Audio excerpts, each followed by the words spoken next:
Muy bien, pues si os parece vamos a comenzar.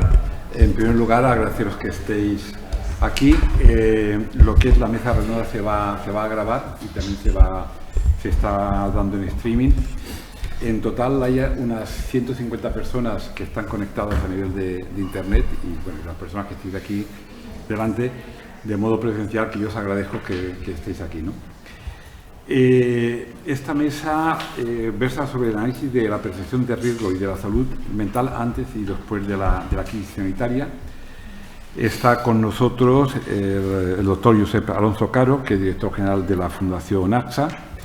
Está Paco Tortosa, que ya conocéis, que es catedrático de la Universidad de Valencia, que ha llevado adelante un estudio sobre el tema de la percepción. Está asimismo Pepe Millán. Pepe Millán es director de la Cátedra de Prevención de Riesgos de la Fundación AXA, y está Vicenta Esteve, que también la conocéis, que es la secretaria general del Colegio de Psicología de la Comunidad Valenciana. Si bien a mí me toca, digamos, presentar la mesa y agradeceros el que estéis aquí, es verdad que no ha dejado de interesarme o de preocuparme el tema de la percepción de riesgo a lo largo de toda la época de la pandemia, ¿no?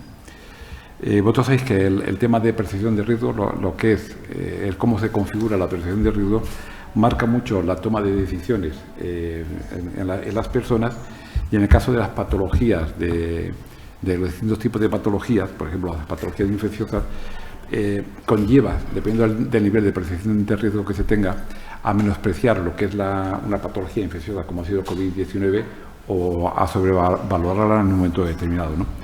De alguna manera, en esta percepción de riesgo hay muchos elementos obviamente de tipo actitudes, motivaciones, etcétera, etcétera, pero yo creo que uno de los elementos que es muy importante, o una triada de elementos que es muy importante a la hora de ajustar una percepción de riesgo de las cosas, es en las situaciones de tipo catastrófico, como ha sido lo el tema de la pandemia, es la percepción que tienen los ciudadanos del líder que transmita la información.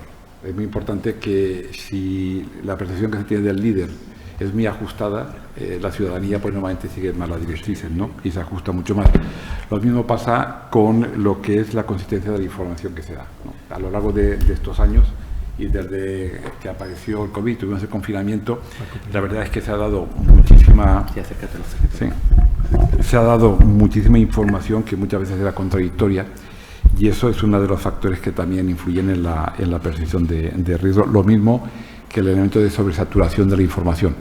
Todos los psicólogos sabemos que cuando hay un elemento de sobresaturación, al final las personas acaban evitando esa información, en pocas palabras apagando la televisión, ¿no? Por decirlo de alguna manera.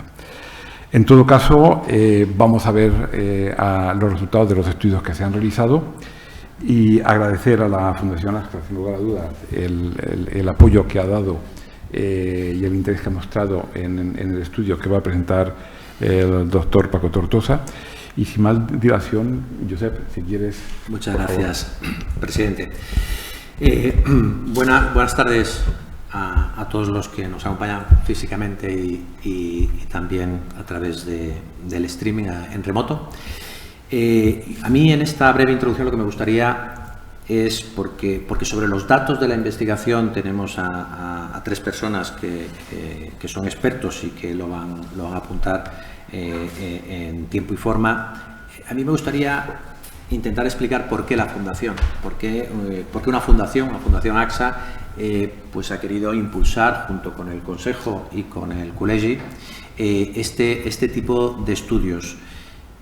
Entendemos que para prevenir y proteger de los riesgos, al final estamos hablando, esa es la protección, prevenir y proteger es la profesión aseguradora en concepto, y estamos hablando de riesgos a nivel general. Pues para conocerlos, para prevenir y proteger, primero hay que conocerlos, pero también hay que conocer esos riesgos y contrastar con las percepciones que se tienen sobre esos riesgos, donde la ciudadanía, la sociedad, cómo percibe esos riesgos para después llevar a cabo pues, aquellas estrategias o acciones de mitigación. Por eso, desde un principio quisimos impulsar esta investigación, donde, como bien comentaba el presidente, pues surgió la pandemia. La pandemia, evidentemente, a nivel internacional y en todos los aspectos y sectores, lo paralizó casi todo. En este caso, el estudio vimos también una oportunidad de seguir trabajando para valorar esa percepción pre y post pandemia y más allá en el propio contexto que estamos viviendo geopolítico. Esta razón de ser del conocimiento de los riesgos desde el punto de vista de prevención y de sus propias percepciones es lo que hace que sea uno de los ámbitos de actuación de la Fundación. De ahí la creación de la Cátedra de Prevención de Riesgos que dirige el profesor Pepe Millán, y también de unos estudios que de forma anual y periódica el grupo desarrolla a nivel mundial, donde le llamamos el futuro de los riesgos, Future of Risk, que lo que analiza es porque los riesgos evolucionan, cambian. Analizamos los riesgos presentes y futuros. Por poner un ejemplo, pandemia no estaba en el top 10, en los 10 grandes riesgos mundiales identificados en todas las comunidades. Bueno, pues llega una pandemia y evidentemente la primera reacción es que pandemia pasa a ser el riesgo percibido y real número 1 en la comunidad internacional. Posiblemente en los próximos informes veremos que pandemia va bajando de escalones a medida que vamos superando situaciones como la que estamos viviendo. La erupción de un volcán, posiblemente, si hubiéramos hecho un análisis de percepción de ese riesgo, no hubiera estado en los rankings donde posiblemente hoy lo encontremos. Creo que es importante tener en cuenta que como el riesgo evoluciona y aparecen continuamente nuevos riesgos, pues conocer la percepción, es decir, si la sociedad no tiene una percepción de ese riesgo, difícilmente vamos a poder poner medidas para atacarlas. Os pongo un ejemplo: la erupción del volcán de La Palma. Más del 60% de las viviendas afectadas, que fueron muchas, no tenían un seguro de hogar, no tenían cobertura de hogar. Podemos pensar que quizás era una causa socioeconómica, pero lo que mayoritariamente había por detrás es que no existía la percepción del riesgo. Cuando hablas con algunos, pues evidentemente era algo que, si yo no tengo la sensación o la percepción de que ese riesgo es real, ¿por qué voy a intentar mitigar o proteger de ese riesgo? Un ejemplo práctico, posiblemente se nos ocurrirían muchos más. Antes comentaba que al final, en general, los ciudadanos, la sociedad, tomamos decisiones o tenemos comportamientos, nos marcan opiniones y comportamientos, las percepciones, sean reales o no sean reales. De ahí la importancia de combinar el riesgo en sí con la percepción del mismo, y creo sinceramente que esta investigación profundiza y en detalle contrasta esa percepción del riesgo, no solo antes y después de la pandemia, sino también cómo puede impactar y cómo se modifican esos comportamientos, teniendo en cuenta lo que nosotros le podemos llamar actualidad o una mayor percepción o sensación de ese riesgo. Por ello, insisto, eso es lo que nos movió a ir de la mano del colegio y del consejo, que lógicamente eran los que tenían la autoridad profesional y por conocimiento de dirigir y de acompañarnos en este campo de las percepciones, nadie mejor que ellos, y la verdad es que ha sido un placer trabajar todo este periodo, no sin parones, por decirlo de alguna forma, o algunos baches en el camino, pero que al final, valga la redundancia, de estos riesgos hemos generado una oportunidad, y creo que ahora tenemos una visión mucho más amplia de lo que inicialmente pretendíamos tener. Por ello, agradezco muchísimo el trabajo del Col·legi, de las personas que nos acompañan hoy aquí en la mesa, que son los auténticos responsables y a los que tenemos que agradecer las conclusiones de este análisis, de esta investigación, y espero que para todos vosotros que nos acompañáis aquí, que nos seguís en remoto, pues también sea de valor. Muchísimas gracias. Muchas gracias, Josep. La verdad es que el que no percibe un peligro difícilmente acaba metido en ese peligro, ¿no? Esa es la realidad, ¿no? De hecho, es curiosísimo porque en algunos artículos sobre enfermedad mental, en estudios de Latinoamérica, la percepción de riesgo de los pacientes psicóticos ha cambiado totalmente y ha cambiado el tipo de delirio que tenían. Si antes tenían delirio de persecución, pues ahora tienen otro tipo de delirio de contaminación.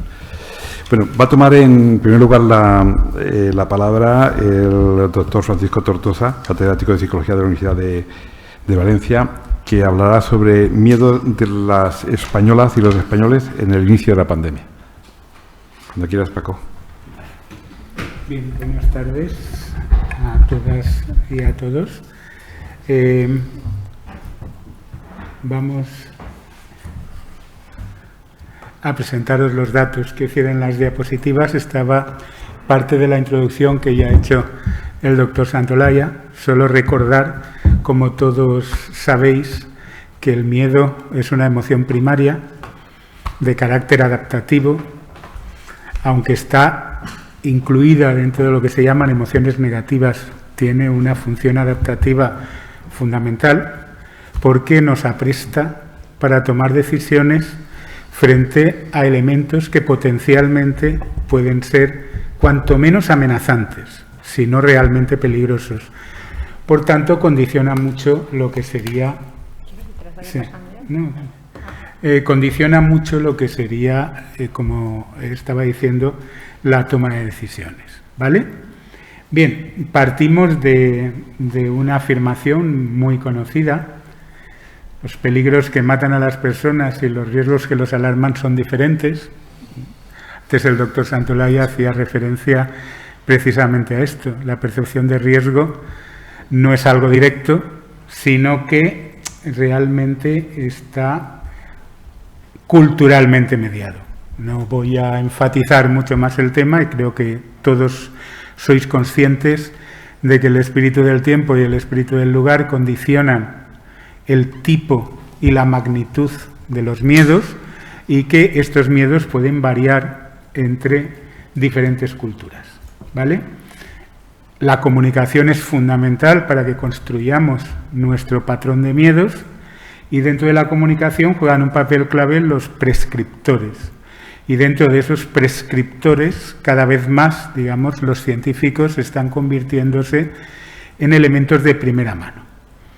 Aquello de decir que las decisiones políticas están ancladas en los juicios de los expertos o en los juicios de los científicos, aunque luego no aparezcan los nombres, digamos que da credibilidad, porque la ciencia se ha convertido en un prescriptor. Y los científicos y las científicos con ellos. El objetivo del trabajo era describir los factores y situaciones que generan más miedos en la población española. El trabajo, que al final se hizo con casi 1.300 personas, tuvo varias fases. Una primera fase de preparación en la cual se trabajó con grupos focales, tanto de científicos de referencia como de población general. Luego se construyó tentativamente un primer cuestionario, se sometió a prueba. Cuando ya se tuvo el cuestionario, se sometió a población general. La población general fue contestando y los datos fueron analizados con el SPSS a partir de cómo iban a la base de datos. ¿Cuáles son las características de la muestra? Pues ya las ven. 7 de cada 10 eran mujeres, 44 años de media, un 83% tenía estudios universitarios de grado o posgrado, un 46% eran católicos o confesaban ser católicos, un 41% se declaraban agnósticos, con muy poco peso de otras religiones. 7 de cada 10 que contestaron estaban ocupados. En el momento de contestar la encuesta, casi un 60% vivían en pareja, prácticamente el 100% utilizaba al menos una red social y cobraban como media las personas que estaban ocupadas unos 1.400 euros de media, ¿no? El 97, casi el 98% eran de nacionalidad española y las comunidades más representadas eran Madrid, Andalucía, Cataluña y Valencia, mayoritariamente en ciudades grandes, y la menor proporción de gente que contestó era en ciudades de menos de 5.000 habitantes. Algunos resultados. Aquí tienen el top 5 de los miedos de la población española. Primero son los riesgos para la salud, tumores, enfermedades nuevas contagiosas, corazón. La verdad, como luego verán, se corresponde curiosamente con bastante fidelidad con lo que es la encuesta de causas de muerte que saca el INE anualmente, ¿vale? Con un efecto, eso sí, perverso respecto a los datos habituales de la pandemia que acabamos de padecer. En segundo lugar, estaban los riesgos asociados al cambio climático y los factores asociados, los riesgos de violencia de género e intrafamiliar y los vinculados a las desigualdades, riesgos psicosociales, sobre todo vinculados a nuevas tecnologías y al acoso a través de esas nuevas tecnologías, y los riesgos propios de las conductas adictivas, con un fuerte protagonismo de las adicciones sin sustancias, eso que está tan de moda ahora, las adicciones comportamentales, mucho más que en el caso de las clásicas. Y había diferencias apreciables entre las valoraciones que se hacían en los grupos focales y las que salían de los datos de población general. Los miedos fundamentales los tienen en la diapositiva. Las comunidades que mostraban un mayor índice de miedo eran o bien insulares o bien de la España vaciada, como luego verán en las conclusiones, por las dificultades para acceder a servicios, fundamentalmente. La Comunidad Valenciana se situaba en la media y las comunidades que reportaban un menor índice de miedos eran Cantabria, La Rioja, Euskadi, Asturias y Galicia. Por lo que hace referencia a las personas, los principales miedos eran hacia personas que tenían enfermedades contagiosas, lo cual coincide, aunque el estudio está hecho, como han visto en las etapas, al principio de la pandemia, ya comenzó a generarse un miedo muy importante que venía sobre un miedo previo que ha habido siempre hacia las personas que tienen enfermedades contagiosas, de otras etnias, con trastornos mentales o de conducta, de religión musulmana e inmigrantes. En el caso de miedo a comportamientos que afecten a hijos e hijas, fundamentalmente era el grooming, el acoso psicológico en el colegio, acoso cibernético, acoso físico y el sexting.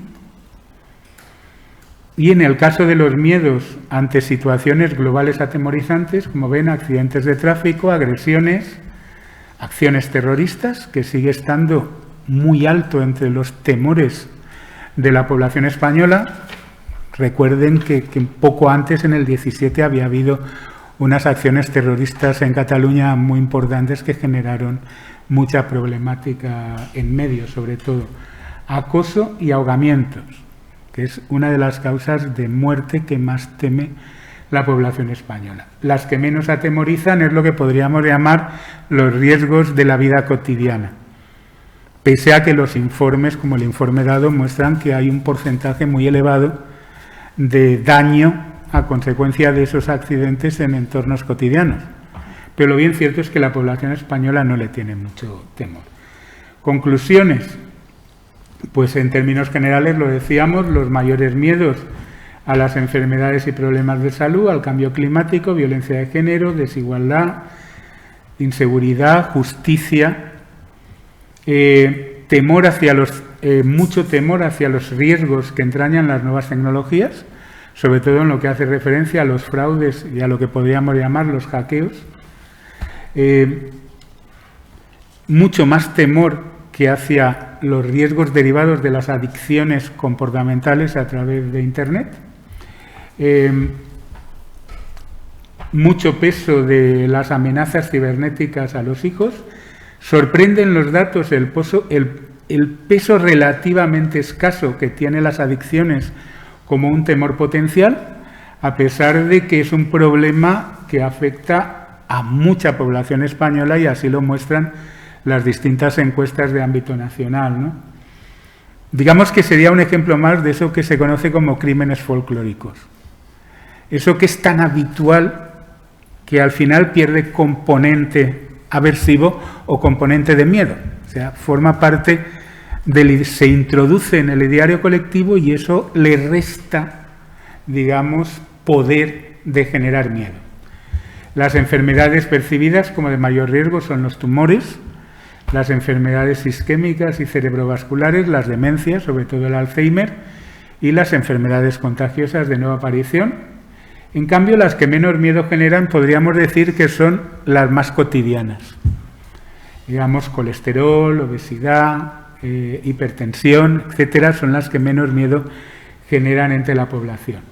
Se teme mucho a las personas que tienen enfermedades contagiosas y a las que tienen trastornos mentales y de conducta, mucho más que a las de otras etnias o a los inmigrantes. Como les decía, las comunidades autónomas, insulares y las de la España vaciada son las que muestran mayores temores y probablemente es la proximidad a la oferta de servicios especializados y la modernidad de las instalaciones lo que más influye en que en esas comunidades haya más miedo que en otras, ¿no? En general, las mujeres reportan mayores índices de miedo ante situaciones que pueden comprometer la salud y la integridad física o psicológica, a pesar de lo invasivo de su uso, con un consumo ya para muchos patológico entre diferentes colectivos, sobre todo vinculados a edad y género. Las actividades relacionadas con el uso de Internet y las nuevas tecnologías despiertan muchísimo miedo, especialmente en la población mayor, como por otra parte es lógico pensar, ¿no? Tienen más protagonismo las amenazas cibernéticas que las físicas en entornos escolares y educativos, y un número muy elevado de personas entiende que hay desigualdades en la aplicación de la justicia. Tienen serios problemas con ese determinado tema. Los temores de los españoles respecto a la inseguridad ciudadana se dirigen sobre todo a delitos sexuales, atracos o hurtos violentos, agresiones, acoso e intimidación. En cambio, se asocia muy poco con manifestaciones sociales. Generan incomodidad, pero no miedo. Vamos a decirlo así. Un caso aparte es el temor que todavía siguen despertando las acciones terroristas. Y luego, por lo que hace referencia a los peligros de la vida cotidiana, como les decía, apenas generan miedos, salvo los accidentes de tráfico, que siguen despertando mucho miedo, pero curiosamente no despierta miedo el hecho de que hayan 2,5 millones de armas en hogares españoles, cuando está muy estudiado que la presencia de armas es un factor que puede precipitar conductas violentas, ¿no? Entonces, se genera una cierta discrepancia entre lo esperable y lo obtenido. Y realmente es sorprendente el poco temor que despierta la ideación suicida, los intentos de suicidio y los comportamientos autolíticos no suicidas, probablemente por el poco tratamiento que se realiza en medios y los pocos datos que se dan. Antes preguntaban algunos datos. Bien, aquí tienen algunos datos ya para la transición. En la encuesta que ha realizado el Consejo de Investigaciones Científicas en 2021, con más de 3.000 entrevistas, destaco solo algún dato, 53% de los padres dicen que ha habido problemas en sus hijos, muy importantes, tanto en sueño como en comportamiento, como en modificaciones de conducta, y al mismo tiempo en personas adultas se indica que en muchos casos ha habido problemas desde para conciliar al sueño, comportamientos compulsivo adiccionales, vamos a llamarle así, y dejadez en ciertos ámbitos de la salud. Y por lo que hace referencia a la psicología, acaba de publicar Maripaz García Vera en una revista que se edita precisamente en este colegio Oficial de la Psicología de la Comunidad Valenciana, en el que ha hecho una revisión de estudios sobre COVID, sobre los efectos psicológicos del COVID en población española. Ha llegado en esos estudios, hay casi 60.000 personas encuestadas y, como ven, los datos son tremendos, ¿no? Una sintomatología moderada o grave ha crecido un 18,6% respecto a la depresión, un 12,7% a la ansiedad, un 33% en estrés postraumático, un 21% en estrés y un 25% en malestar emocional. Es decir, que ha tenido un efecto, ya se resaltaba antes, brutal sobre la salud mental de adultos y sobre la salud mental de niños, y apenas está aflorando. Quiero decir, ese es un problema que en el próximo tiempo va a marcarse de una manera muy clara, porque tiene unos efectos casi de guerra, lo que ha producido la pandemia, especialmente en las personas, digamos, menos preparadas para afrontar situaciones de este estilo. Y nada más. Gracias. Muy bien. Muchas gracias, Paco.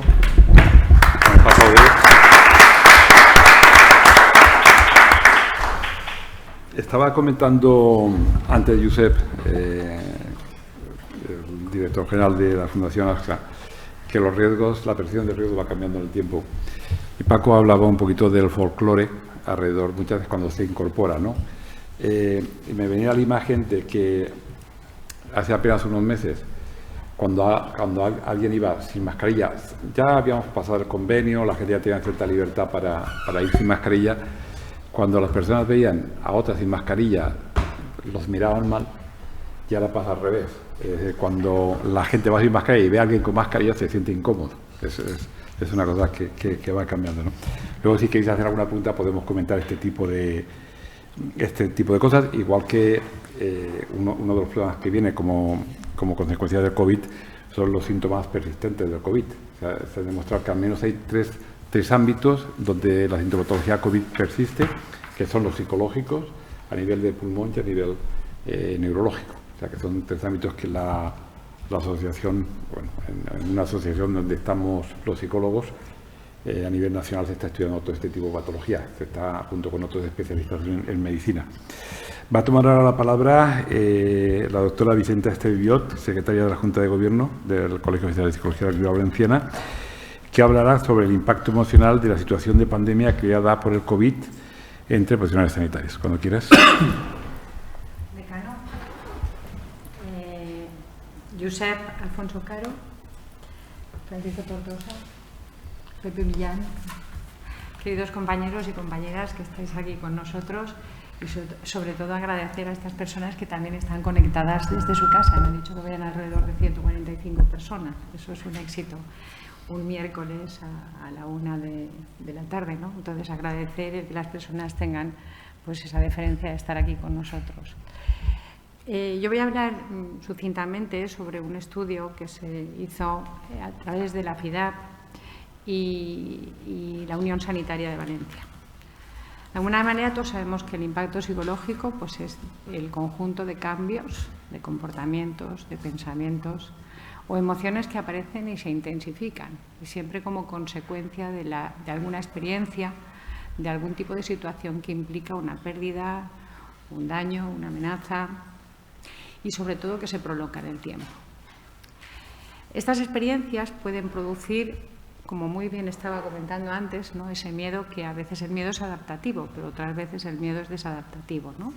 Estas experiencias pueden producir un impacto disfuncional y no adaptativo cuando se prolongan en el tiempo, como ha ocurrido con la pandemia, ¿no? Estamos cerca de 2 años y ya pasan de los 2 años, porque ya aún seguimos estando preocupados por la pandemia. Interfiriendo gravemente en el desarrollo vital de las personas a través de sintomatología, pues como la ansiedad, la irritabilidad, el temor, la evitación a situaciones. Yo recuerdo, yo esta semana pasada estaba en una fiesta popular de mi pueblo y bueno, estábamos en una cabalgata y mis compañeros me estaban pintando la cara. Yo tenía temor de que se acercaran a pintarme. De hecho, decidí pintarme en casa. Es decir, hasta nosotros, profesionales, que sabemos que esto ya está pasando, seguimos teniendo miedo, ¿no? Entonces, de alguna manera pueden producir pues, problemas de sueño, dificultades de concentración, desesperanza y un largo etcétera de sintomatología que hasta que no ha pasado la pandemia, pues que a veces no nos habíamos dado cuenta que podía estar en nosotros mismos, porque nosotros que somos profesionales muchas veces lo podemos ver con los pacientes, con las personas que nos consultan, pero con nosotros mismos y con nuestro colectivo a veces nos resultaba un poco difícil de ver, ¿no?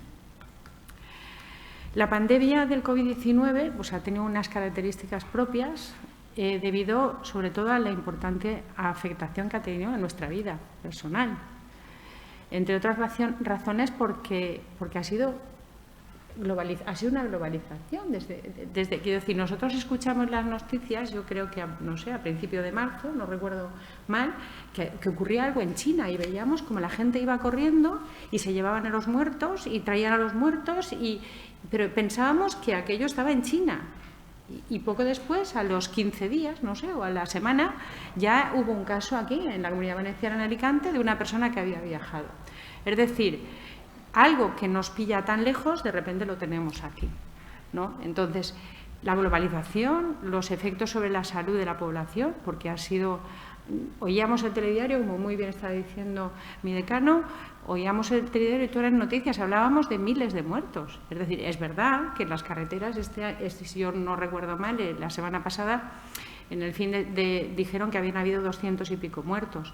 Claro, pero estamos en verano, pero son 200 muertos, porque hablábamos de 3.000, de 4.000, de 5.000.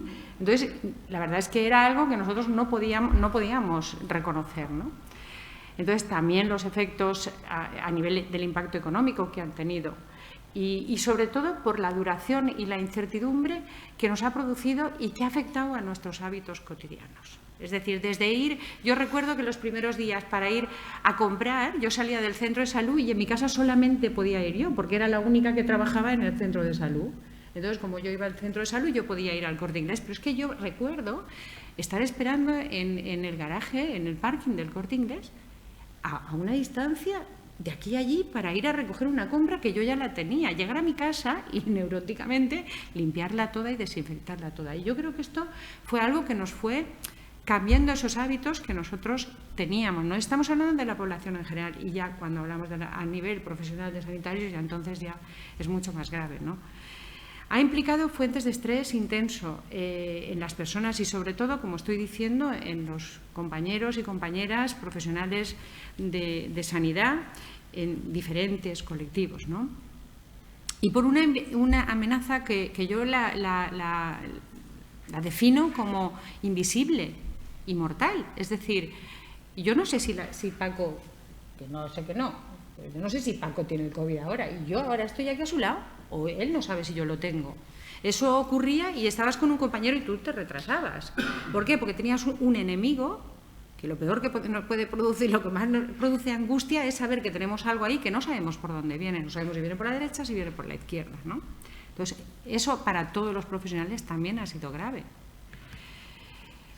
El estrés que ha provocado la pandemia, como muy bien estaba comentando también Paco en su estudio, ha influido en áreas relacionadas con la salud, sobre todo por la incertidumbre de la infección. Tú no sabías si ibas a coger el COVID y ibas a tener una neumonía bilateral y te tenían que poner en un quirófano que lo habían adaptado como reanimación y allí había una profesional o un profesional que lo habían acabado de contratar y que había terminado la carrera y se contrataron profesionales que no tenían aún la titulación. Tenían la titulación porque habían terminado, pero no les había dado tiempo ni tan siquiera casi que de colegiarse, ¿no? Porque estaban contratando. Entonces tú no sabías, cogeré la infección, me pondrán en un quirófano que allí no sabrán cuidarme. Es decir, ese tipo de cosas nos ocurrió. Hospitalizaciones difíciles. ¿Cuántos hemos oído hablar? Yo tengo ahora mismo un paciente en consulta que tiene un problema en las rodillas y en las caderas por el tiempo que estuvo boca abajo y ha hecho una necrosis. Entonces ahora tiene una necrosis de ambas rodillas y una necrosis de las dos palas ilíacas. Es decir, esto produjo hospitalizaciones muy difíciles, con mucha falta de personal y sobre todo la interrupción, como también estaba comentando Paco antes, de atención a otras patologías. Otras patologías que habían compañeras míos de hospital, yo pertenezco al Hospital de La Plana, que eran urólogos y se estaban encargando de atender pacientes en urgencias, porque no se estaban operando cosas de urología, lo que se operaba era únicamente tumores, ¿no?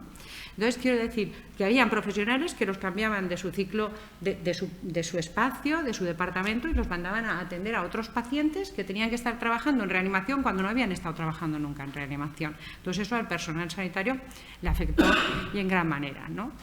Relacionadas también con el apoyo social, preocupación por los abuelitos, las abuelitas, las personas que tenían más delicadas o con problemas de salud, y hubo una interrupción del contacto social brutal y que hasta ahora aún la tenemos, ¿no? Relacionados con la economía, empezaron a haber ERTEs, las familias cobraban el ERTE, pero había gente que no cobraba el ERTE. Yo tenía pacientes en consulta que van 4 meses sin cobrar el ERTE. Tenían que estar viviendo de lo que las familias les pasaban, ¿no? Problemas con los profesionales sanitarios, como estaba contando, y sobre todo con el personal de limpieza. El personal de limpieza de los hospitales eran personales que no se les daban EPIs y estaban entrando en las salas donde estaban los pacientes con COVID. Es decir, han habido muchas cosas que han ocurrido y, como muy bien estaba diciendo antes Josep, nos han pillado de imprevisto. El problema es que no preveemos a corto plazo qué es lo que puede pasar, porque esto no imaginamos que nos va a pasar nunca. Relacionadas con el confinamiento, atención a necesidades especiales. Recuerdo que a los niños que tenían un problema de autismo se les dejaba salir. Convivencias forzadas, tuvieron que convivir personas que a lo mejor tenían pues les pillaba en otro sitio y tenían que quedarse allí porque no podían cambiar, no podían volver a su domicilio. Cambios de hábitos. Dado el impacto que el COVID tuvo, el colegio, la FIDAP, la Fundación del Colegio y Unión Sanitaria, a través de la petición de uno de los colegios profesionales muy interesados en conocer el estado de salud de sus profesionales, pues quisieron hacer un cuestionario de emoción para personal sanitario tras el COVID, a ver cómo había afectado. Los profesionales que participaron en este cuestionario fueron dietistas, nutricionistas, enfermería, fisioterapeutas, psicólogos, veterinarios, ópticos, optometristas, farmacéuticos, y os voy a comentar sucintamente algunos de los resultados de este estudio. Este estudio se hizo durante los meses de julio y agosto del año 2020 y inmediatamente cuando se pasó la primera entrevista hubo una gran respuesta por parte del colectivo sanitario, 1.063 personas, con el no sanitario, que fueron 66. Por el contrario, a la vuelta de el segundo pase del cuestionario, hubo una mayor participación del colectivo no sanitario con respecto al colectivo sanitario. Se evaluaron áreas diferentes: calidad de vida, depresión, ansiedad y estrés, somatización, consumo de sustancias, trastorno de estrés postraumático, trastorno obsesivo-compulsivo e índice de discapacidad. La mayoría de la población percibe encontrarse peor en el mes de febrero del 20 y aproximadamente un 50% manifiesta que su calidad de vida ha empeorado, frente a un 36-40% que dice que apenas ha variado. Un 10% de la muestra dice encontrarse mejor en febrero del año 20. Una hipótesis que podría explicar como resultado es la posibilidad de la conciliación, es verdad. Nos resultaba mucho más fácil estar trabajando en casa y cuidar de los peques o cuidar de los abuelitos, con lo cual nos producía, bueno, estamos también más protegidos y protegiendo también a los nuestros, ¿no? Entonces eso podría ser un indicador. En cuanto a la calidad de vida, a la hora de valorar la actuación de las autoridades sanitarias en la facilitación de las medidas de protección, bueno, evidentemente hay un descontento general con las medidas llevadas a cabo por el Gobierno. A la hora de proteger a los profesionales, todo el mundo lo sabemos, ha salido en televisión y en todos los medios. Un 70% de la muestra manifiesta un descontento en diferente grado. El 30% de la muestra puntuó con un 0, es decir, nada de acuerdo a cómo lo había hecho el Gobierno, porque la verdad que las profesionales se sintieron, nos sentimos desprotegidos. Yo me dieron una mascarilla que la tuve 15 días. Pero recuerdo venir la auxiliar y decirme, Vicenta, que te traigo una mascarilla, guárdatela, porque eso sí, me dieron una de esas catástrofes así grandotas, como si fuera yo, no sé, a entrar en una cueva, y allí la tuve 15 días, esa mascarilla, porque no teníamos mascarillas. Y bueno, mis compañeros que estaban en atención a los pacientes, los médicos de familia, iban con bolsas de plástico, y eso es así. Es decir, no nos protegieron o no tuvimos la sensación de que nos estaban protegiendo. En cuanto a la calidad de vida también, el riesgo percibido de sufrir un contagio en el puesto de trabajo, donde 0 era ningún riesgo, 10 correspondía mucho, pues el colectivo sanitario las puntuaciones oscilaban entre el 7 y el 10. Es verdad que teníamos la sensación de que podíamos contagiarnos más que el personal no sanitario, que estaba entre un 2 y un 5. De cara a medir el estrés de las medidas de seguridad sanitaria, la población no sanitaria responde mayoritariamente con un 5 y la población sanitaria en este aspecto vio discretamente disminuido su nivel de estrés. Así, en la recogida inicial se observaba una mayoría de un estrés percibido de un 8 y luego bajó a un 7. Cuando se trataba de asegurar que las personas usuarias mantenían las medidas de seguridad, la muestra de no sanitarios percibe unos niveles de estrés entre el 5 y el 8, mientras que la sanitaria lo percibe entre 8 y 10. Es decir, los sanitarios estamos percibiendo más riesgo que las personas que no conocen. En cuanto a depresión, ansiedad y estrés, los niveles de ansiedad ha habido un ligero descenso entre la primera y la segunda recogida de información y resulta llamativa la incidencia de la depresión y la ansiedad, en torno al 37 y al 35%, si la comparamos con el año 2017, que era entre un 6 y un 7, un 6,7%, es decir, está altos los niveles de ansiedad y de estrés. Los colectivos, en cuanto a la depresión, la ansiedad y el estrés también, los colectivos de dietistas, nutricionistas, farmacéuticos, enfermeros, se encuentran más deprimidos. Los farmacéuticos, optometristas y otros colectivos sanitarios y enfermeros se encuentran más gravemente, es decir, están los dietistas nutricionistas, sobrepasan la sintomatología de leve, pero los que más gravemente lo están sufriendo son los farmacéuticos, optometristas y otros colectivos sanitarios y sobre todo los enfermeros. Respecto al estrés, los enfermeros, farmacéuticos, veterinarios y fisioterapeutas también traspasan la sintomatología leve, pero el 44% de la muestra con sintomatología de estrés son los enfermeros y los farmacéuticos los que están más gravemente afectados. En cuanto a la ansiedad, enfermería presenta sintomatología moderada de estrés, seguidos por los farmacéuticos con sintomatología leve, y el grupo de dietistas nutricionistas traspasan la sintomatología grave, siendo los más gravemente ansiosos, seguidos de los farmacéuticos y los profesionales sanitarios. Destacamos que el grupo de profesionales de la psicología obtiene puntuaciones más bajas, tanto en la incidencia como en la gravedad, en todas las sintomatologías estudiadas. Nosotros teníamos una percepción menor. En cuanto a las somatizaciones, el 50% presenta síntomas físicos asociados al malestar psicológico, con un mayor índice de somatización en el grupo no sanitario. Si comparamos, los farmacéuticos, veterinarios, psicólogos y fisioterapeutas somatizan más que el resto de los sanitarios. Una posible hipótesis de la presencia de los psicólogos en este grupo, a pesar de tener unas manifestaciones, como he comentado antes, menores en los índices de depresión, estrés y ansiedad, es que la consecuencia de una mejor regulación de estos índices, aunque el malestar se vería más a nivel fisiológico. Nosotros lo veríamos más a nivel fisiológico. En cuanto a la gravedad de las somatizaciones, el 57,9% de la muestra se presentaba sintomatología relevante, los enfermeros, farmacéuticos y otros sanitarios presentaban manifestaciones somáticas de mayor gravedad.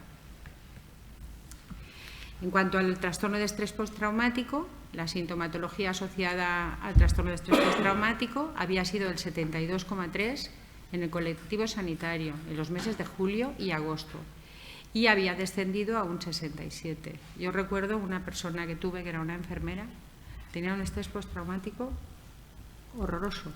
Pero horroroso significaba que por la noche se despertaba con imágenes de que no llegaba a atender a todos los pacientes que tenía. Y desarrolló también, porque ahora lo veréis ahora os lo comento, con respecto al colectivo sanitario, en comparación al no sanitario, había un 70,2%. Fijándonos en las diferencias entre los grupos sanitarios, observamos que los grupos de enfermería, farmacia, fisioterapeuta, veterinaria y otros sanitarios sobrepasaban la sintomatología moderada del trastorno de estrés postraumático.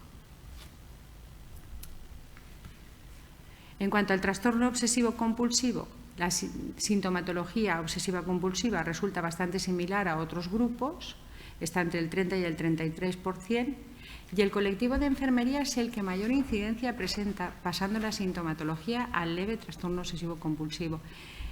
Esta persona que os estaba comentando estaba obsesionada y miraba antes de poner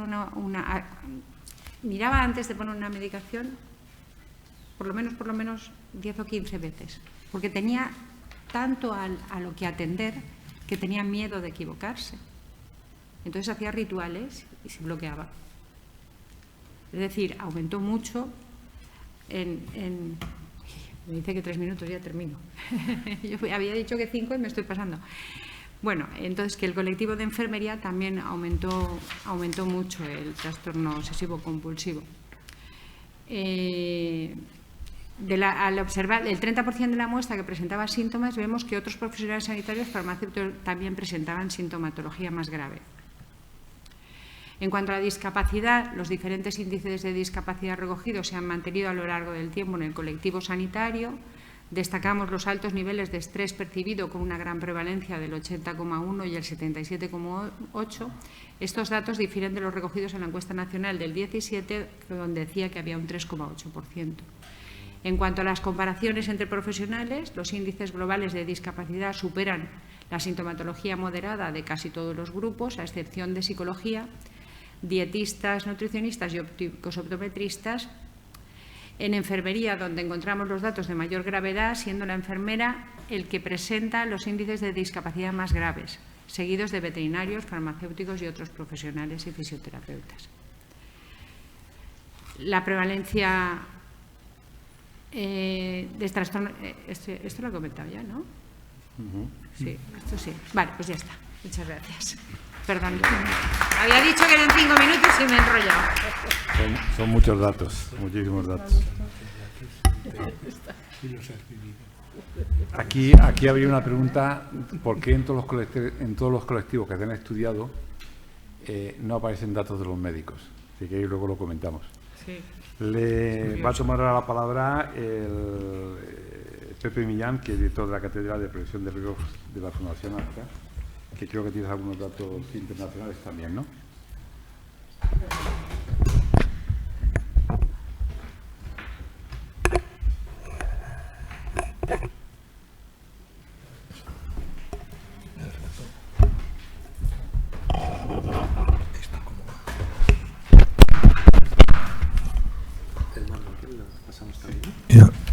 Vale, muchas gracias. Yo trataré de ser breve por razones de... ¿El ratón está por ahí? Gracias. Es para cogerlo.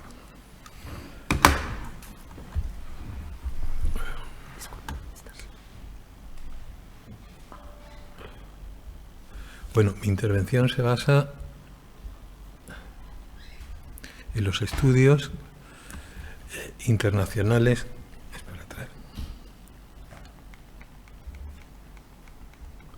Y los estudios internacionales que llevados a cabo por el grupo AXA, en colaboración con la multinacional Ipsos, consultora de opinión, en torno a la percepción del riesgo. Paco Tortosa ha hablado de la situación pre-COVID.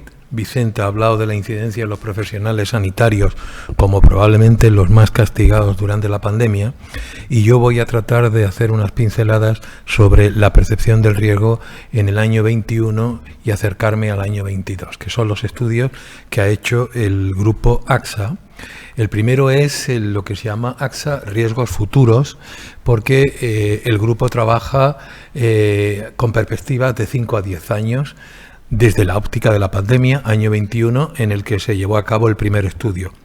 Añadiré lo que es el estudio AXA. Este estudio inicial que digo se llevó a cabo en junio del año 21, después en el mes de octubre se llevó a cabo un segundo estudio que era el estudio sobre salud y bienestar mental, y añadiré finalmente 2 pinceladas. A junio del 22 el estudio Ipsos sobre lo que importa en el mundo, un poco para dar una idea de cuál es el nivel de opinión de la gente a día de hoy.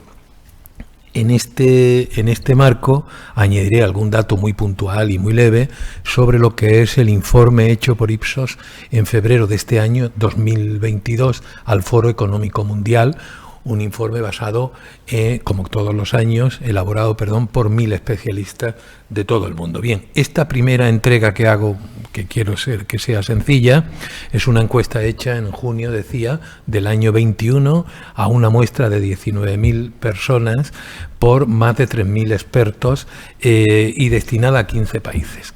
Como, al igual que hablaba Paco, los especialistas articulan en 5 grandes grupos, 5 grandes pilares, como son, no quería ir para atrás ahora, como son la salud, el medio ambiente, la economía, la tecnología y la sociedad y la política en general. Y de estos 5 grandes pilares, el Focus Group, los especialistas, elaboran 25 tipos de riesgos, ¿verdad? Una entrega inicial. Los expertos, los especialistas, inician en el año 2021 la hipótesis de que en estas 4 grandes áreas que estudian, Europa, África, América y Euroasia, la vulnerabilidad del mundo se ha aumentado en todas estas grandes áreas, salvo en África, donde, siendo muy alta la vulnerabilidad, permanece constante. Estamos hablando en África de tanto por porcentajes del 82%, una alta vulnerabilidad en todos los sentidos. Y en cuanto a las personas, lo primero que las personas se sienten vulnerables en el día a día es en esta escala de valores, primero en la polución.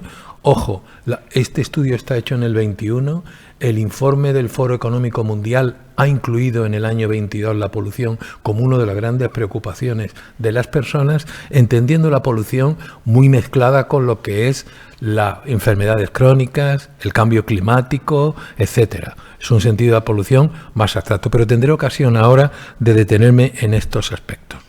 Bien, a nivel de áreas, casi todos los expertos coinciden en que el riesgo de pandemia es el número 1, salvo los Estados Unidos, donde el riesgo de ciberseguridad ocupó en el año 21 el primer lugar. Ahora daré algún dato que justifica, que contrasta por qué los norteamericanos tienen esta preocupación por el riesgo de ciberseguridad. Comparando, se puede ver que en el resto de áreas geográficas, en Europa, ciudadanos y expertos coinciden en el que el cambio climático es el primer elemento de riesgo, año 21, estoy hablando de junio, y a futuro, porque la perspectiva es a 5 o 10 años, salvo en los Estados Unidos, aquí se puede ver, donde el riesgo de ciberseguridad difiere entre los expertos y el pueblo norteamericano, el pueblo americano en general. Si hacemos una abstracción del conjunto de la muestra, sumando todas las áreas geográficas, vemos que hay 3 polos, 3 pilares en los que se concentra la preocupación en la cresta, que es el cambio climático, el riesgo de ciberseguridad y las pandemias, mezclando expertos y mezclando público en general. Por eso me quiero detener muy brevemente en cada uno de estos. En cuanto al riesgo de cambio climático, más allá de reiterar en estos números, en negro aparece qué opinan los expertos, en qué lugar lo sitúan, y en rojo en qué lugar lo sitúa el pueblo, me interesa decir dos cosas. Uno, la opinión general de los encuestados es que para abordar el cambio climático es fundamental que los acuerdos sean de carácter global. ni local, ni de país, ni nada que se le parezca. Y aquí hay un dato muy... Bueno, y en segundo lugar, decir que solo se fían de los científicos. Mensaje este que vendría muy bien a los negacionistas. Es decir, en general la población mundial se fía en el cambio climático del dictamen de los científicos. Pero decía con anterioridad, que es muy interesante, que la población en general cree que para abordar el cambio climático los acuerdos tienen que ser globales, en tanto vemos que los países, la percepción del riesgo es hoy tan latente que los países están empezando a intervenir. Por poner el ejemplo más cercano a nosotros, en el año 2021 España ha aprobado el Plan Nacional frente al riesgo de maremoto. Y por apostillar algo más, estos días Chipiona y Huelva acaban de aprobar un protocolo contra riesgo de tsunami. Recordar que el último tsunami que hubo en España fue en el año 1775 en el Cabo de San Vicente y murieron 1000 personas. La percepción del riesgo, porque es frecuente que la prensa hable de que está próximo que ocurra un tsunami en España, sobre todo después de lo de Indonesia, etcétera, etcétera, ha hecho que la población empiece a generar, se van a implantar en Huelva y Chipiona, alertas tempranas. Consiste básicamente en depositar detectores en el fondo del mar que avisan a una boya, la boya avisa al satélite y la gente tiene que huir a lugares altos. En Tailandia recordaremos todos que lo que se han construido son torres de hierro para que la gente se suba. Y por supuesto se ha prohibido los chiringuitos cerca de la costa, porque hay que recordar que las muertes en el terremoto de Tailandia fueron por golpes de restos de chiringuitos en la costa. La gente la veíamos en televisión que iba flotando cómodamente y parecía extraño que se ahogaran. Y es que recibían golpes de todos los chiringuitos que había en la costa y se han suspendido, ¿verdad? Bueno, pues esto respecto al cambio climático es muy interesante porque más allá de que sea global la percepción de la gente a la hora de abordarlo, la percepción del riesgo inmediato. Hay que pensar en esta materia que el panel de lluvia de la ONU prevé que el Reino Unido tenga un 10% más anualmente de lluvia hasta el año 2100. Eso está generando en el Reino Unido una reacción, es decir, que mientras la población cree que el cambio es global, la percepción del riesgo es mucho más local y la gente y los gobiernos, etcétera, están empezando a intervenir. El segundo aspecto que yo hablaba eran los riesgos cibernéticos y destacaba que eran muy importantes en los Estados Unidos, por parte sobre todo de los expertos. Hay que recordar que lo primero que preocupa a los americanos en general y especialmente a los norteamericanos es el cierre el ataque a infraestructuras críticas y por supuesto la extorsión cibernética, ¿no?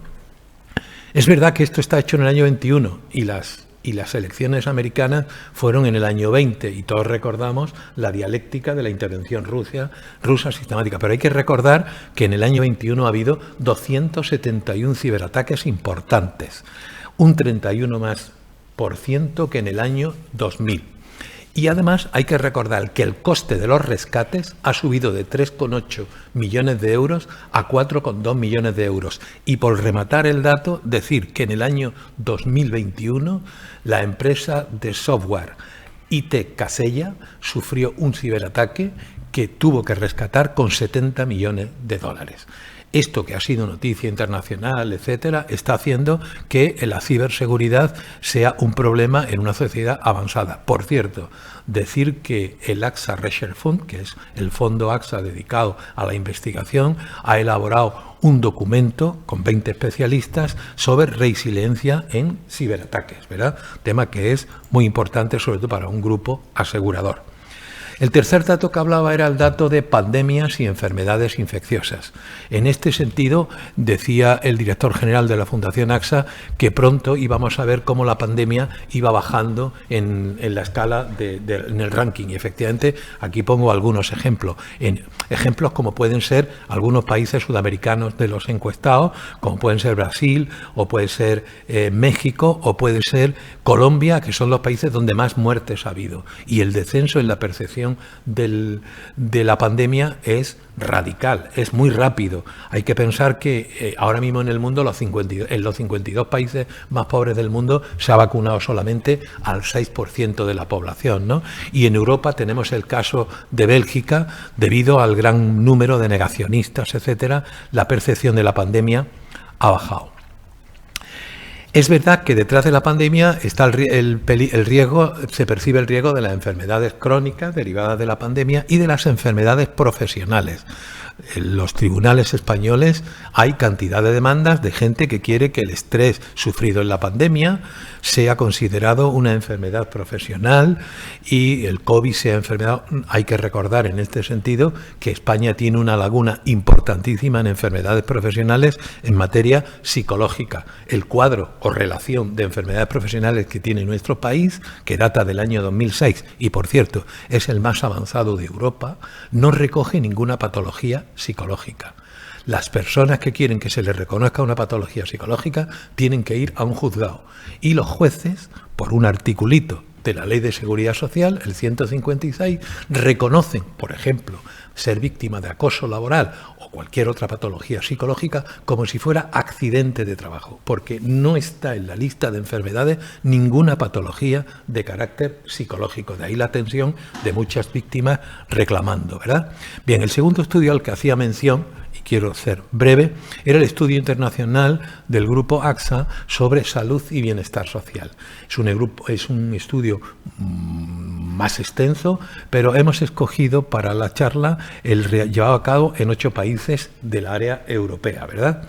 Aquí están los países: Francia, Reino Unido, Alemania, España, Italia, Irlanda, Bélgica y Suiza, que no estando en la Unión Europea es un país muy sintomático porque desde la perspectiva que se quiera, la estadística dice que es el país con mayor índice de bienestar, felicidad, etcétera, etcétera. Felicidad entre comillas, ¿verdad?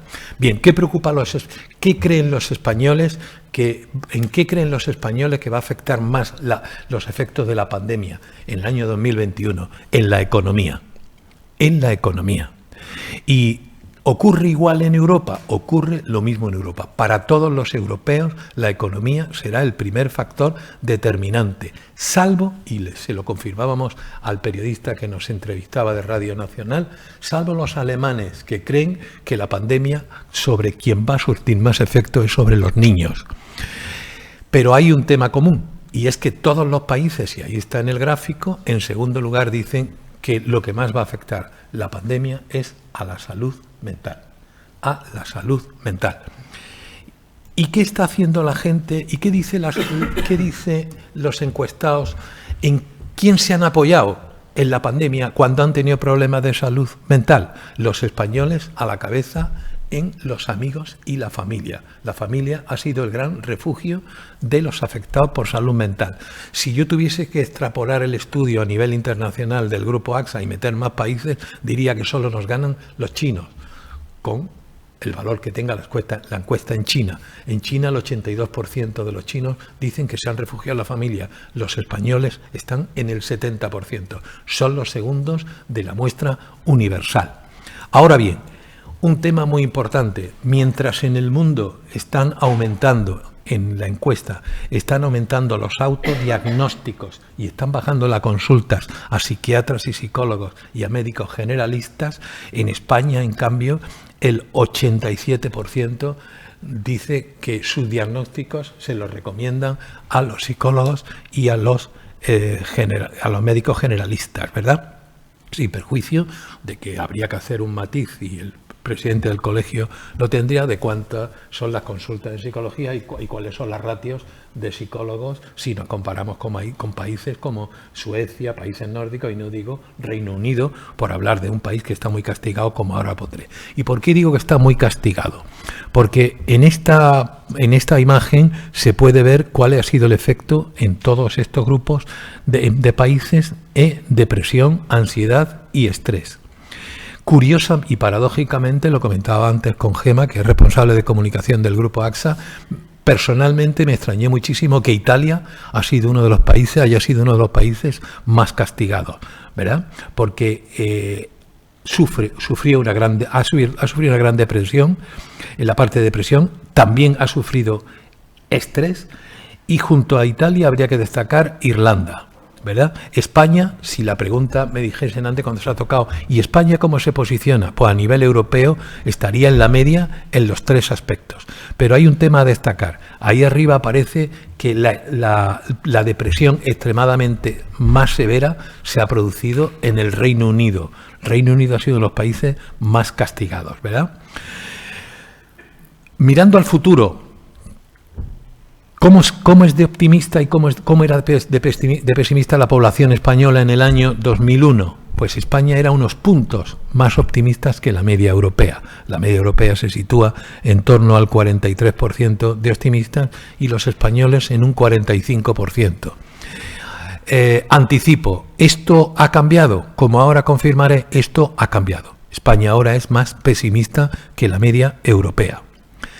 ¿Por qué era pesimista España? Porque cuando se encuesta sobre qué perspectivas tienen en los siguientes 12 meses, qué va a hacer los españoles, aparecen en primer lugar en casi todas las opciones de ocio. Son los que más van a viajar, son los que más van a ver a los amigos, son los que van a asistir a más conciertos. Por cierto, la estadística que acaba de publicar el Instituto Nacional de Estadística sobre el incremento del turismo de residentes españoles, es decir, propios españoles, se ha incrementado en el primer trimestre un 110%, el gasto en más de un 200%, y ha llegado a la cifra de más de 7.000 millones de euros gastados por los españoles en Cataluña, Valencia, Andalucía, que han sido las poblaciones más visitadas. Es decir, que ese optimismo de los españoles se contrasta perfectamente con estos datos estadísticos emitidos por el INE. AXA tiene un índice de salud mental, emocional o de bienestar emocional, donde articula, pues en torno a la pirámide de Maslow, por supuesto ampliada, qué elementos te llevan a un estado de felicidad. Pues ahí los cito: educación, ingresos altos, ejercicio, descanso, conectividad, etcétera. No quiero detenerme muchísimo en los datos, pero de ese análisis aparece que los españoles se sienten emocionalmente mal o muy mal un 43%.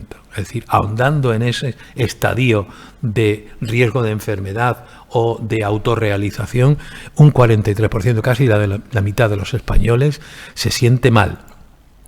Y por supuesto, el país más feliz en este grupo, como ya vaticinaba, es Suiza. Siempre los hombres en esta encuesta aparecen con ratios de felicidad superiores a las mujeres. Pero avanzando en esto, la tercera entrega de la que yo hablaba era el estudio del grupo Ipsos de junio de 2022. No quiero dar muchos datos porque el grupo AXA adelantará en breves días las macrocifras del estudio, pero por dar un par de pinceladas. ¿Cómo se sienten a junio de 2022 los españoles frente a los europeos? Lo adelantaba hace un segundo. Los españoles ahora son un 32% más felices, en tanto que los europeos alcanzan un 36%. Los únicos 3 países del mundo que superan el 50% de los encuestados de felicidad, y algunos son entendibles y otros no, son por este orden, Arabia Saudita, India y Australia. Son los únicos 3 países del mundo donde más de la mitad de los encuestados se siente feliz. ¿Y cuáles son las prioridades ahora del mundo y de los españoles? Pues han cambiado. Ahora mismo el colectivo de países entrevistados, la inflación, para el colectivo de países entrevistados, la inflación es el primer problema. La primera preocupación del mundo, de la media de estos países, es la inflación. En España es el desempleo. La segunda preocupación es la pobreza para el mundo. En España también la pobreza. La tercera para el resto del mundo es el desempleo. España es la única que incluye la sanidad entre los 5 primeros. La única. A partir de ahí, para el mundo existe el riesgo del crimen y violencia, y la corrupción, y para nosotros la inflación y la corrupción. Repito, para España es el desempleo en 2022 a junio y para el resto del mundo la inflación. Aquí pongo algunas otras para el mundo. Destaco los conflictos militares y entre naciones, y para España destaco los conflictos militares y entre naciones también. Esto es muy interesante porque en las encuestas llevadas a cabo por el grupo AXA en los años 18 y 19, donde no se vislumbraba ni el conflicto soviético ni nada, si es verdad que se vislumbraba los movimientos del presidente Trump contra China y contra tal, se hablaba de conflictos geopolíticos. Y por cierto, en la encuesta AXA Mundial de 2021, los chinos, la mayoría de los chinos, muestran su preocupación por el riesgo de conflictos geopolíticos, a pesar del silencio mantenido. Calculo que ahora en la muestra que se presentará en los próximos días del grupo AXA comenzará a aparecer el conflicto soviético, porque la muestra recogerá qué cambios en la percepción del riesgo está habiendo, porque, como bien decía tanto el presidente del colegio como el director general de Fundación AXA, en pocos momentos de un siglo hay tal nivel de incertidumbre para que la percepción cambie con tanta celeridad. Y, salvo que haya preguntas, muchísimas gracias.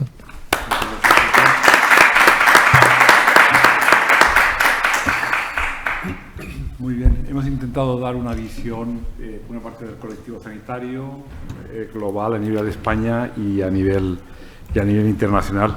La verdad es que son datos llamativos y curiosos, ¿no? Si queréis abrimos un turno de palabras, y ya sé que es la hora de comer y que tenemos apetito.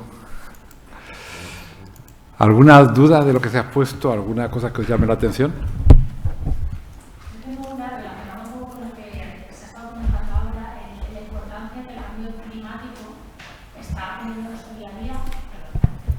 La importancia del cambio climático que está teniendo en nuestro día a día. Es verdad que también estamos viviendo cada vez de manera más cercana algunos contextos, situaciones climáticas, no sé si se me oye, sí.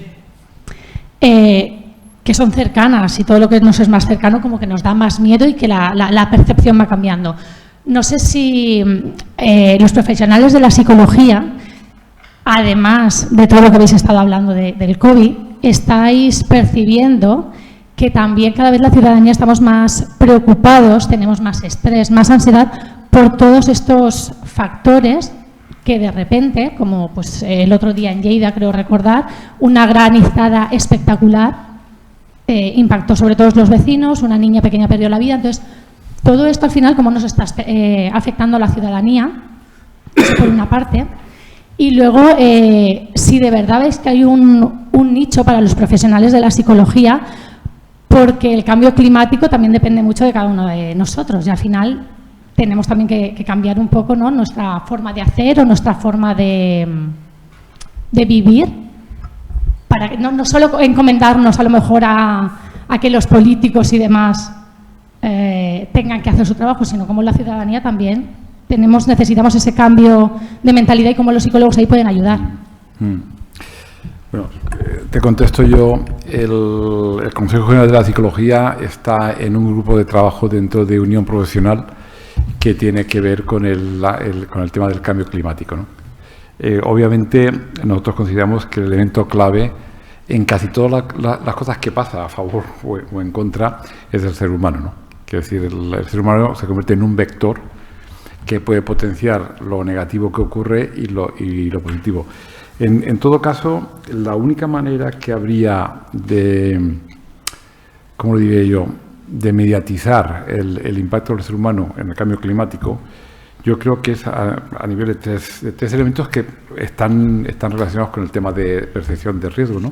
Es, uno, que la población tenga un buen nivel de conocimiento de qué es lo que está ocurriendo realmente. Hay un factor afectivo que está relacionado con el miedo, ¿vale? Y hay un factor que yo considero que es muy importante, que es el número de individuos del grupo al cual pertenece el sujeto que esté preocupado por ello. Entonces, si se consigue realmente, ya sí que intervienen las políticas o todos los diseños de políticas, de estrategias, etcétera, para tomar una conciencia real de la importancia del cambio climático, ¿no? Antes, al principio de la mesa, he comentado lo importante que es que la población perciba al líder como consistente y fiable. Yo creo que es uno de los grandes problemas que tenemos en España, que muchas veces los líderes políticos, la imagen que tienen no es de confiables y fiables de la información que dan, ¿vale? pero desde luego la responsabilidad tiene que asumirla cada uno, sin lugar a dudas. No sé si te contesto, pero... Sí. Bueno. En consulta, gente que cada vez tiene más ansiedad, más estrés, más miedo a todos estos acontecimientos derivados de lo que se dice. Yo te diría que desde, vamos, yo no diría que ahora, sino que desde prácticamente desde el 2008, por no decir desde el 2020, al menos la población española vive, o la gente que yo conozco, la gente cercana, porque es una cosa más experiencial que estadística, no tengo datos de aquí, con la sensación permanente de que algo malo va a pasar. Quiero decir, ya un momento que es que enciendes la noticia y pasa algo. Y como comentaba antes, uno de los problemas que hay es que una sobresaturación de información hace que incluso la gente desconecte totalmente, ¿no? En ese sentido. Entonces yo creo que tenemos un problema de cansancio en muchos aspectos, de información negativa que llega y cada uno, pues, yo creo, no sé si vosotros tenéis algún dato sobre el tema de la reverberancia de la información negativa en la percepción de riesgo. No, a ver, en la línea de lo que comentas, lo que sí que es cierto es que la pandemia, el volcán de La Palma, pues al final ponen encima de la mesa que esos riesgos son reales, son latentes. Al final eso lo que hace es que la percepción o la sensación del riesgo en todos los aspectos está mucho más presente. También estamos viviendo cómo a través de las instituciones internacionales, pues una de las consecuencias de la pandemia también ha sido que ha puesto en la primera línea todo lo relacionado con la sostenibilidad. En los últimos 2 años estamos hablando tanto de sostenibilidad como en los últimos 10. Eso, sinceramente, creo que es una oportunidad porque existe mucha más sensibilidad. La ciudadanía responde mucho más positivamente a todo lo relacionado con cambio climático, medio ambiente, sostenibilidad, etcétera. Y, ¿por qué no decirlo? La regulación internacional y la regulación nacional que estamos viviendo en muchos países ayuda también a que se avance más rápido en todo lo relacionado con el cambio climático. Hablabas también de estos, digamos, desastres climáticos o todo esto derivado del cambio climático, como todas las inundaciones, las danas, etcétera. Realmente creo que la ciudadanía lo que sí que percibe que lo que antes era algo anecdótico o puntual, cada vez es más común. Creo que cuando llega el verano o tras el verano casi todos esperamos una dana, pedrisco, etcétera, porque estamos viendo que si cogemos el histórico de esos eventos climáticos, cada vez están más próximos y son más reiterativos, ya no son puntuales y esa propia percepción se va modificando porque ya es una realidad. No reaccionamos ante un pedrisco hoy en día como hubiéramos reaccionado hace 10 años, que hubiera sido algo como muy sorprendente, ¿no? Yo creo que si la parte de tu pregunta de existe una percepción, una realidad, algo más latente en la ciudadanía de que eso está ahí, yo creo que sí, desde el punto de vista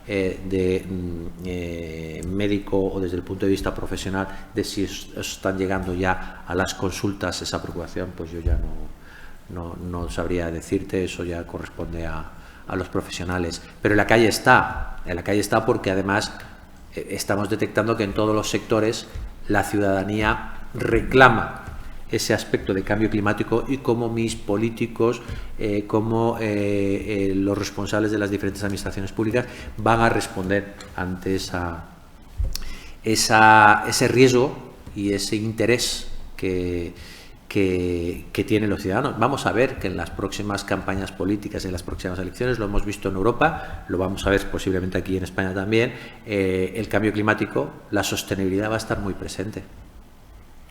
Estamos viendo cómo el golpe de calor, que ha sido noticia, el golpe de calor de unos trabajadores este verano. Lo que no ha sido noticia es el número de muertes por el calor estudiadas por el Instituto Carlos III, que lo que hace es una comparación de las muertes que hay habitualmente cada año y en la cresta extra de este verano, que ha sido altísima, de gente que ha muerto de calor sin ser noticia, ¿no? Por golpes de calor, ¿no? Y estrés térmico. Entonces eso va a calar, yo creo que está calando. Muy bien. ¿Alguna pregunta más? Pues nada, muchas gracias a tanto a los asistentes virtuales como a los que estáis Aquí, pues si queréis revisar datos y transparencias, que sepáis que va a estar colgado en la nube la mesa. Yo quiero agradecer especialmente a Josep, al director general de la Fundación, que haya estado aquí. Tengo que agradecerle el esfuerzo y el interés en el estudio que se ha realizado. También quiero agradecer al grupo Kairos la investigación que hizo a través de Unión Sanitaria sobre la situación de los profesionales sanitarios. La realidad es que todas las profesiones sanitarias han duplicado los niveles de ansiedad, estrés, depresión, etcétera, etcétera, etcétera. Y curiosamente, la profesión médica ha participado muy poco en el estudio. Nosotros sabemos como psicólogos que muchas veces contra peor está la gente, menos capacidad tiene para pedir ayuda. Y en cambio, cuando tú haces una encuesta en estos momentos informal sobre los centros privados de psicología, el porcentaje de personal médico que está acudiendo es bastante alto, ¿no? Es bastante, vamos, es muy llamativo. Y una de las profesiones que más han subido son los farmacéuticos, ¿vale? Uno puede decir, hombre, enfermería, contacto directo, medicina, y los farmacéuticos. En la encuesta, y hablando con algunos compañeros, decía, claro, es que vosotros no sabéis lo que es tener una cola en la calle, que no pueden estar aguantando la distancia, y luego cuando viene el calor, que no pueden estar dentro, el nivel de irritabilidad que tienen los clientes, ¿no? Entonces, es la cosa. Muy bien, muchas gracias por estar aquí y bueno, vamos a comer. Muchas gracias.